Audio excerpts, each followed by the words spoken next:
अस्सलाम वालेकुम दोस्तों नजम सेठी ने पाक फ़ौज पर इतना घटिया इल्ज़ाम लगाया है कि पाकिस्तान की तारीख़ में किसी सहाफ़ी ने आज तक नहीं लगाया।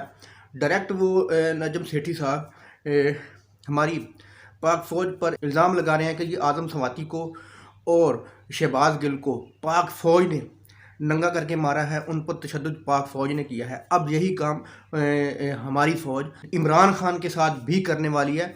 आप ये वीडियो देखें, नजम सेठी साहब किस तरह मुंह फाड़ फाड़ के हमारे इदारों पर इल्ज़ाम लगा रहा है। मैं आपको बता दूं कि बहुत स्ट्रॉन्ग पैगाम सदर साहब को दिया गया है और सदर साहब के ज़रिए इमरान खान को, और कुछ मिनिस्टर्स हैं जो कि तल्लुकात रखते हैं, उनके हैंडलर्स हैं, उनको भी कह दिया गया है कि अब अगर किसी ने बात की फजूल, तो जो हशर हमने किया है स्वाति साहब के साथ या किसी और के साथ, वो फिर कोई नहीं बचेगा। अगर खान भी करता है तो नहीं छोड़ेंगे हम। हमने अपनी फ़ौज को प्रोटेक्ट करना है और हमने किसी को इजाज़त नहीं देनी कि वो ये किस किस्म की हरकत करे।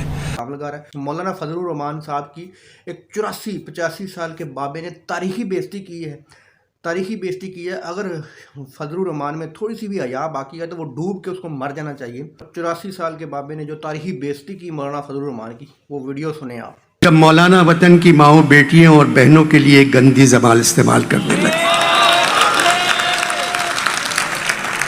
जैसे उनकी माँ नहीं दोनों बाप थे।